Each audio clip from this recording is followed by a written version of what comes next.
बातमी आहे देशभरातल्या कोट्यवधी करदात्यांना दिलासा देणारी इन्कम टॅक्स रिटर्न भरण्याची मुदत 5 ऑगस्टपर्यंत वाढवण्यात आली। त्यामुळे इन्कम टॅक्स रिटर्न भरण्यासाठी आणखी 5 दिवसांचा अवधी मिळणार आहे। यापूर्वी रिटर्न भरण्याची मुदत 31 जुलैपर्यंत होती, मात्र बँकांच्या संपामुळे सरकारनं 5 ऑगस्टपर्यंत मुदत वाढवण्याचा निर्णय घेतला। दरम्यान काश्मीरमधील करदात्यांना 31 ऑगस्टपर्यंत इन्कम टॅक्स रिटर्न भरता येणार आहे। तिथं सुरू असलेल्या हिंसाचाराच्या पार्श्वभूमीवर सरकारनं हा निर्णय घेतला। हेल्मेट नाही तर पेट्रोल नाही या परिवहन मंत्री दिवाकर रावतेंच्या आदेशाला 5 ऑगस्टपर्यंत स्थगिती देण्यात आली। दिवाकर रावते आणि पेट्रोल पंप असोसिएशनची बैठक झाली, त्यात हा निर्णय घेण्यात आला। या संदर्भात राज्य सरकार 1 ऑगस्टला आपली भूमिका स्पष्ट करणार आहे। मुख्यमंत्र्यांनी विधानसभेत या संदर्भात सूतोवाच केलं होतं आणि आपली नाराजीही व्यक्त केली होती। त्यानंतर हेल्मेट सक्तीबाबत आग्रही असणाऱ्या दिवाकर रावतेंनी एक पाऊल मागे घेतलं। आता 1 ऑगस्टला हेल्मेटबद्दल सरकार काय भूमिका जाहीर करणार हे पाहणं महत्त्वाचं आहे। जयदेव ठाकरेंनी दिलेल्या वादग्रस्त साक्षीवर चर्चा करण्यासाठी राज ठाकरेंनी उद्धव ठाकरेंची भेट घेतल्याची माहिती एबीपी माझाच्या सूत्रांनी दिली। जयदेव यांनी संपत्तीसाठी कोर्टाची पायरी चढल्यानं कुठलाही समझोता मातोश्रीकडून होणार नाही असंही सूत्रांनी सांगितलं। जवळपास 4 वर्षांनंतर राज ठाकरेंनी मातोश्रीची पायरी चढली। उद्धव आणि राज ठाकरे या दोघांमध्ये बंद दाराआड पाऊण तास चर्चा झाली। दरम्यान आगामी मुंबई पालिका निवडणुकांच्या पार्श्वभूमीवर या भेटीला वेगळंच महत्त्व प्राप्त झालंय। राज आणि उद्धव यांच्या भेटीनंतर विविध तर्कवितर्क लावले जात असले तरी या दोन भावंडांमध्ये नेमकं काय गुप्तगू झालं हे अद्याप गुलदस्त्यात आहे। आश्चर्याचा सुखद धक्का होता तो, आणि त्यात माझ्या एका बाजूला मनामध्ये आनंद होता, कारण मला आज बाळासाहेबांच्या माझ्या दैवताच्या घरी जायला संधी मिळत होती। आणि आतमध्ये गेलं तर साहेबांच्या सिंहासनाचं दर्शन घेता आलं, मला महासाहेबांच्या आणि साहेबांच्या प्रतिमेचं दर्शन घेता आलं। एक गोष्ट बरोबर आहे की दोघे भाऊ भेटले आणि नंतर जवळजवळ 1 तासभर दोघे भाऊ एका तासात बसले होते। तर दोघा भावांमध्ये काय चर्चा झाली त्याची मला कल्पना नाही।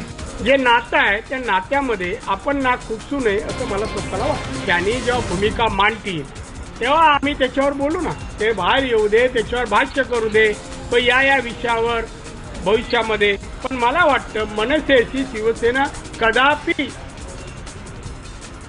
युती म्हणा आघाडी म्हणा करणार नाही असं माझं मत। एकीकडे उद्धव ठाकरे आणि राज ठाकरेंची जवळीक वाढत असताना साई संस्थांच्या कार्यकारिणीवरून शिवसेना आणि भाजपमध्ये नवनाट्य सुरू झालं। सेनेनं दबाव टाकल्यानंतर साई संस्थांचं उपाध्यक्षपद शिवसेनेच्या रवींद्र मिर्लेकर यांना देण्यात आलं। मिर्लेकरांना उपाध्यक्षपद मिळालं नाही तर महाराष्ट्रातील कुठलंही महामंडळ स्वीकारणार नाही असा इशारा शिवसेनेनं दिला होता। त्यानंतर भाजपनं एक पाऊल मागे घेतलं। शिवाय शिवसेनेतून भाजपमध्ये डेरे दाखल झालेल्या भाऊसाहेब वागचौऱ्यांनी समितीमध्ये त्यांना घेऊ नका अशी अट शिवसेनेनं घातली। या संदर्भात शिवसेना नेते रामदास कदम यांनी मुख्यमंत्र्यांची भेट घेतली। रावसाहेब दानवे यांनी जी नावं दिली, रावसाहेब दानवे सोबत अनिल देसाई यांची चर्चा झाली होती। मुख्यमंत्र्यांकडे तशा बाईची नावं आली नव्हती, पण आता जे गैरसमज होते ते दूर झालेले आहेत आणि ठरल्याप्रमाणे शिवसेनेला शिर्डी संस्थांचं उपाध्यक्षपद देण्याचं नक्की झालं। शिर्डीच्या साई संस्थान समितीमध्ये विरोधी पक्षनेते आणि स्थानिक आमदार राधाकृष्ण विखे पाटलांना डावलण्यात आलं। विखे पाटलांसाठी हा मोठा धक्का मानला जातो। साई संस्थानच्या अध्यक्षपदी बांधकाम व्यावसायिक सुरेश हावरेंची नियुक्ती करण्यात आली। शिवसेनेच्या मनीषा कायंदे आणि अमोल गजानन कीर्तीकर यांचाही या समितीत समावेश करण्यात आला। मात्र विखेंना या समितीत साधं स्थान देखील देण्यात आलेलं नाही।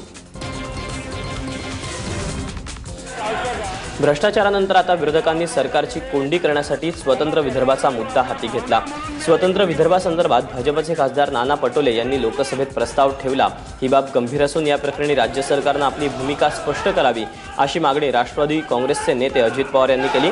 तर भाजप आमदारांनी स्वतंत्र विदर्भाच्या समर्थनार्थ घोषणाबाजी केली। त्यामुळे चिडलेले सेनेचे नेते आणि परिवहन मंत्री दिवाकर रावते आमदारांच्या अंगावर धावून घेतले। यावेळी रावतेंना गिरीश महाजन आणि राम कदम यांनी अडवलं। त्यामुळे स्वतंत्र विदर्भावरून सत्ताधाऱ्यांमध्येच जुंपल्याचे चित्र पाहायला मिळाले। राज्याचे तुकडे पाडण्याचं काम भारतीय जनता पक्षाच्या खासदाराकडून होत आहे। हे राज्याच्या आणि देशाच्या भारतीय जनता पक्षाच्या नेत्याच्या संमतीशिवाय असं ठराव येणं शक्य नाही अशी आमची धारणा आहे आणि म्हणून ती भूमिका सरकारने स्पष्ट करावी। पहिल्यांदा भारतीय जनता पक्षाच्या सर्व आमदारांनी विदर्भातल्या आणि खासदारांनी राजीनामे द्यावेत, पुन्हा निवडून येऊन दाखवावं आणि मग स्वतंत्र विदर्भाची मागणी करावी अशी आमची मागणी आहे। सर्वोच्च न्यायालयाच्या आदेशानंतर कुलाब्यात आदर्श इमारतीचा ताबा लष्करानं घेतला.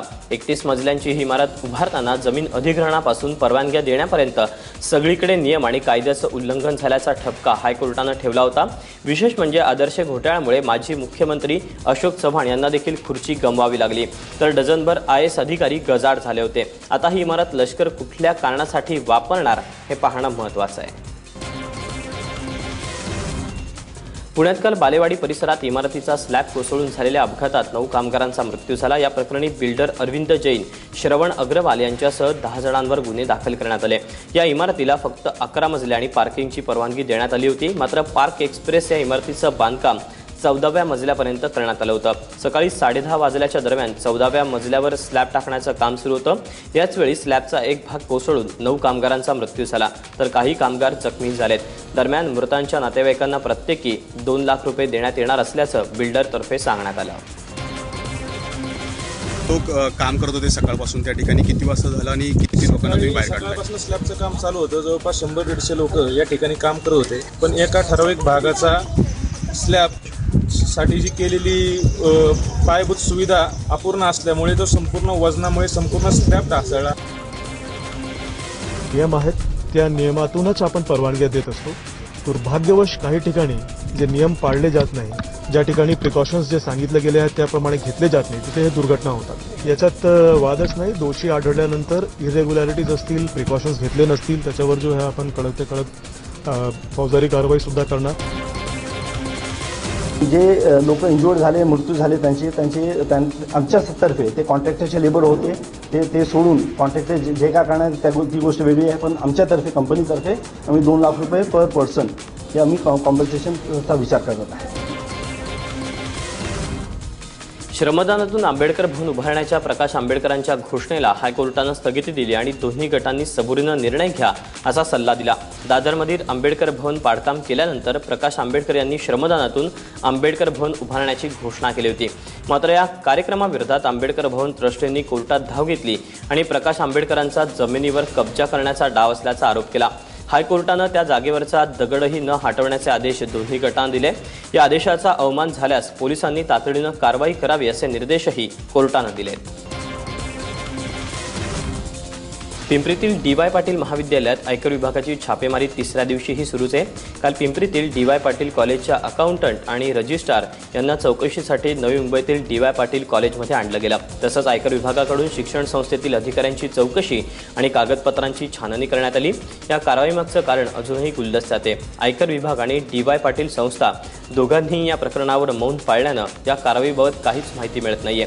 एकीकडे DY पाटील यांच्या संस्थांवर आयकर विभागाची छापेमारी सुरू असताना तिकडे संस्थेचे सर्वेसर्वा PD पाटील यांच्या घरांवर देखील छापे टाकले. पुण्यातील कोरेगाव पार्क परिसरातील निवासस्थानी आयकर विभागानं छापा टाकला. उमरेडच्या अभयारण्यातून बेपत्ता झालेल्या जय वाघाचा अजूनही मागबूस लागलेला नाही. मात्र गायब झालेला जय वाघ लवकरच सापडेल अशी आशा मुख्यमंत्री देवेंद्र फडणवीसांनी व्यक्त केली. वन विभाग या वाघाला शोधत असून त्यांना लवकरच यश मिळेल असंही मुख्यमंत्र्यांनी म्हटलं. ते काल नागपुरात आंतरराष्ट्रीय व्याघ्र दिनाच्या कार्यक्रमात बोलत होते. यावेळी ताडोबा अंधारी व्याघ्र प्रकल्पावर आधारित टपाल तिकिटाचं प्रकाशन देखील करण्यात आलं. नायलॉन मांजाची विक्री, साठवणूक आणि वापरावर कायमची बंदी लावण्यात आली आहे. राज्य सरकारनं नागपूर खंडपीठासमोर या संदर्भात प्रतिज्ञापत्र सादर केलं. तसंच पर्यावरण विभागानं याबाबतची अधिसूचनाही काढली आहे. नायलॉन आणि धारदार मांजामुळे झालेल्या अपघातांमुळे अनेकांचा जीव गेला. त्यामुळे नायलॉन मांजाच्या विक्रीवर बंदी आणावी अशी मागणी सातत्यानं केली जात होती. मैत्रेच्या ठेवीदारांना आजपासून पैसे मिळायला सुरुवात झाली. नाशिकमधील रावसाहेब थोरात सभागृहात पहिल्या यादीतील 125 जणांना पोलीस आयुक्त S. जगन्नाथन यांच्या हस्ते DD वाटप करण्यात आलं. तसंच या प्रकरणाचा योग्य तपास करणाऱ्या सरकारवाडा पोलिसांच्या टीमचा देखील सत्कार करण्यात आला. हा कार्यक्रम सुरू असताना मुख्यमंत्र्यांच्या अभिनंदनाचा फॅक्स आला. सध्या 17 लाख असलेली नाशिकची लोकसंख्या 5 वर्षात सुमारे 1 कोटी होणार असं कुणी म्हटलं तर तुमचा विश्वास बसणार नाही. पण नाशिक महापालिकेच्या आरोग्य विभागानं घंटागाडी ठेकेदाराच्या भल्यासाठी अकलेचे हे तारे तोडलेत. या अजब हिशोबाचा आधार घेत घंटागाडी ठेकेदारांना 5 वर्षांसाठी 176 कोटींचं कंत्राट देण्याची प्राथमिक तयारी पालिकेनं केलेली दिसते. दरम्यान हे कंत्राट भाजपशी संबंधित पदाधिकाऱ्याच्या कंपनीला देण्यासाठी हालचाल सुरू असल्याचा आरोप होत आहे. बोगस कागदपत्रांच्या आधारे नागपूरमध्ये एकाच परिसरात तब्बल 2355 बोगस मतदार आढळलेत. 2012 साली महापालिका निवडणुकीत पराभूत झालेले भाजप उमेदवार घनश्याम चौधरी यांनी हा घोटाळा उघडकीस आणला. गेल्या निवडणुकीत अंबाझरी, काटोलसारख्या भागांमध्ये काही जणांना बोगस मतदान करताना पकडण्यात आलं होतं. यानंतर चौधरी यांनी कागदपत्रांसह अंबाझरी विभागात 2355 बोगस मतदार पुराव्यासकट उघड केले.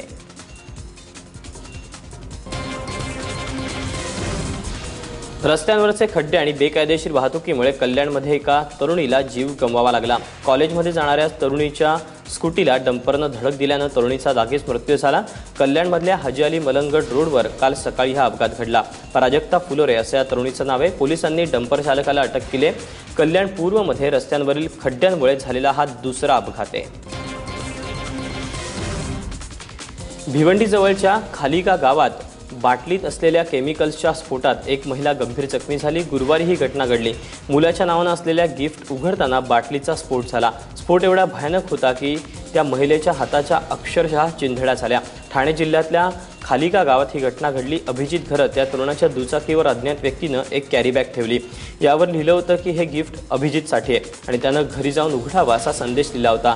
मात्र त्याच्या आईनं गिफ्ट म्हणून दिलेली बाटली उघडताच स्फोट झाला. त्यानंतर पोलीस घटनास्थळी दाखल झाले. पोलिसांनी अभिजितला चौकशीसाठी ताब्यात घेतले. दरम्यान हे कृत्य कोणी आणि का केलं हे अद्याप समजू शकलं नाही.